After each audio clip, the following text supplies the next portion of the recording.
Labdien, labklājības studijas horizonta skatītāji. Es šodien vēlos jūs iepazīstināt ar šīs mājaslapas mērķi. Kā jau jūs esat izlasījuši arī, ka šīs mājaslapas mērķis ir par cilvēku labklājību, kā uz to iet un kā to sasniegt. Un šodien es vēlos jūs iepazīstināt lielos vilcienos par to, kas ir cilvēks, kādā veidā viņš var sevi pilnveidot, attīstīties, lai varētu sasniegt šo labklājību. Un pirmais, kas ir nepieciešams cilvēkam, tas viņam ir jāiepazīst sevi. Un tāpēc es arī šo nelielo video rullīti saucu par ceļu pie sevis.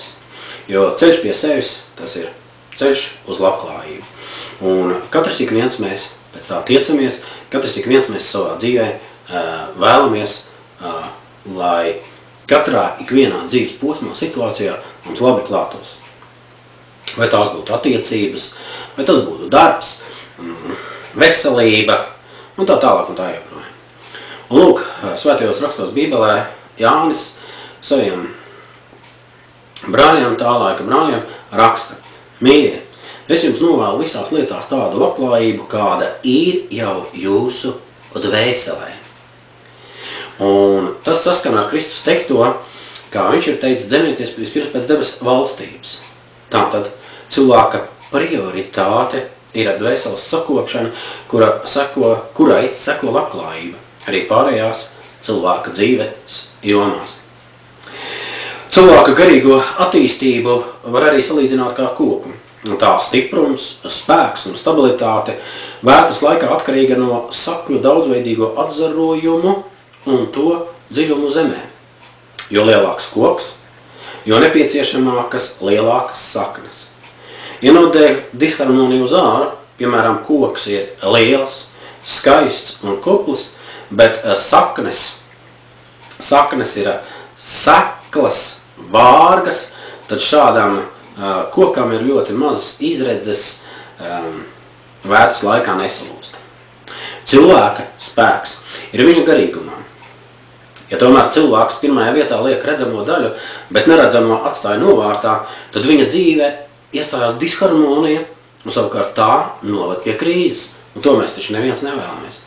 Mēs vēlamies, lai mūsu dzīves laika attīstās, iet uz augšu un arvien labāk mums klātos visās dzīves sfērās, visās jomās. Un tāpēc, lai cilvēks būtu laimīgs un harmonisks savā dzīvē, viņam ir nepieciešama harmoniska attīstība, bet no gara uz ķermeni. Jo mūsu dzīvība ir garā, tāpat kā koka dzīvība ir saknēs, proti neredzamā daļā. Tanī daļā, kas ir apslēpts cilvēka fiziskajām acīm. Kristus ir teicis: dzenieties pēc debesu valstības, bet visas pārējās lietas jums taps piemestas. Proti, mūsu iekšējā labklājība pati radīs labklājīgus apstākļus mūsu dzīvē, mūsu redzamajā daļā, mums paveiksies darbā, mums paveiksies sastapties ar attiecīgajiem cilvēkiem, attiecīgajā vietā, lai mums izdotos mūsu iecerētie darījumi. Un katrs cilvēks no maza līdz sirmam vecumam tiecās pēc labklājības. Un katrs to vēlās, un katram tas ir nepieciešams. Katram vecumam, dzimumam ir sava izteikta vajadzība un izpratne par labklājību. Kādam, lai labi justos, ir vajadzīgi labi apavi, varbūt pat vairāki, atkarībā no prasībām un nepieciešamības. Citam labai sajūtai ir varbūt vēlme tā pilnvērtīgi gardi paēst. Citam izglītība, lai varētu sasniegt augstus līmeņus savā dzīvē. Kādam ir miers vajadzīgs. Kādam varbūt ļoti gribās vairāk prieka savā dzīvē. Citam darbs. Kā pamanām, labklājība tā nav formula, un labklājība nav kaut kas konkrēts. Vienu vārdu sakot, pāris vārdos izsakoties, labklājība ir cilvēku vajadzību apmierināšana. Ņemot vērā to, ka cilvēks ir gars, kuram ir dvēsele, un kuri savukārt dzīvo ķermenī, tad visiem ir nepieciešama labklājība un harmonija. Tāpatās kā cilvēks, kurš dzīvo kādā sevis uzbūvētā ēkā, vai daudzdzīvokļu mājā, vai savā privātajā mājā, viņš rūpējās par visu māju, gan no iekšpuses, gan no ārpuses, lai iekšpusē ir patīkami dzīvot, un no ārpuses arī patīkami, pievilcīgi arī apkārtējai vidē. Tāpat arī cilvēks, gan no iekšpuses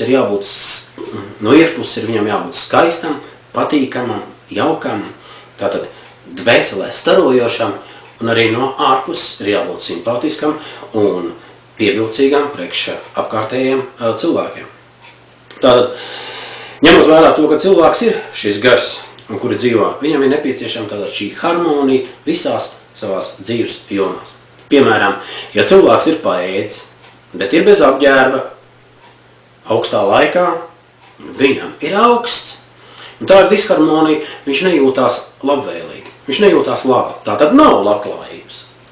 Ja viņš ir paēdis, apģērbies, bet nevar sevi realizēt dzīvē, viņam ir iespējas, viņam ir vēlme kaut ko darīt, un viņš atdurās pret kaut ko un nevar sasniegt sev vēlamos mērķus. Arī tad ir disharmonija. Ja cilvēkam ir viss iepriekš minētās lietas, bet viņam varbūt ir problēma ģimenē, attiecībās starp vecākiem, bērniem, dzīvesbiedriem, arī tā ir disharmonija, tātad nelabvēlība.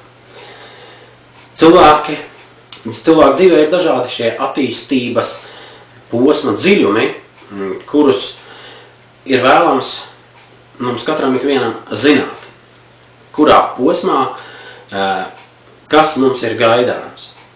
Un tikai tad var nonākt mēs pilnīgā harmonijā un labklājīgā vidē, ja izprotam visus šos posmus un vienlaicīgi baudam harmoniski visus šos posmus. Un, lai to mēs varētu sasniegt, mums ir vēlams tātad zināt, kādā no šiem posmiem mēs atrodamies. Tāpēc sākšu no paša sākuma.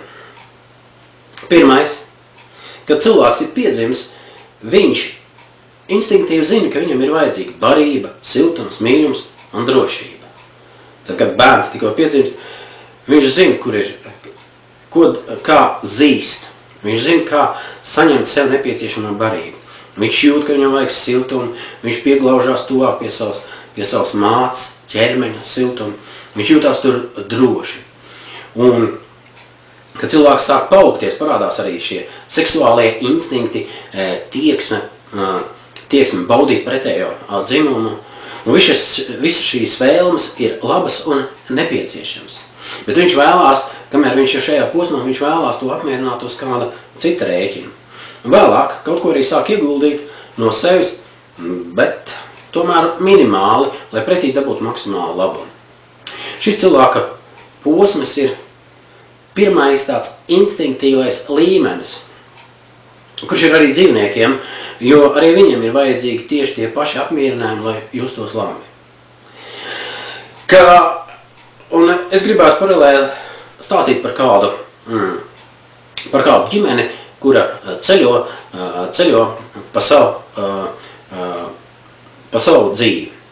Un kāds cilvēks kopā ar savu dēlu, kurš sēž ēzelīšu mugurā, dodas peļņas darījumos no vienas apdzīvotas vietas uz otru, caur nepazīstamām tūkstnešainām vietām, lai varētu apmierināt savas pamata instinktīvās vajadzības. Arī mēs katrs dodamies savos dzīves laimes meklējumos. Bet pa ceļam rodās šie jaunie attīstības posmi. Mēs tiekam disciplinēti, mēs tiekam audzināti, mums tiek audzināta arī ētika, kas ir labi, kas ir slikti, kas ir pareizi, kas ir nepareizi, ko vajadzētu darīt, lai mēs varētu sasniegt labklājību. Un tātad mūs sāk likt kaut kādos tādos rāmjos, lai mēs būtu patīkami un pieņemami apkārtējai sabiedrībai. Konkrētā laikā mums ir jāceļās, mums jāizpild konkrēti uzdevumi, skolā precīzi jāatbild uz uzdotajiem jautājumiem, tātad māca mūs būt par labiem sabiedrības locekļiem, izpildītājiem. Ja cilvēks ir visam paklausīgs, tad viņam pašam neapzinoties, viņš jau tiek ieprogrammēts uz attiecīgu režīmu un attiecīgu darbu. par to viņš tiek arī atalgots ar labām atzīmēm, uzsišanu uz pleca, labiem vārdiem, prēmijas un tā tālāk un tā joprojām. Tātad šo posmu jau varētu nosaukt bioloģiskais robots. Bet, kā zinām, uz robotiem var paļauties, jo viņi precīzi izdara visu tā, kā no viņiem tiek gaidīts.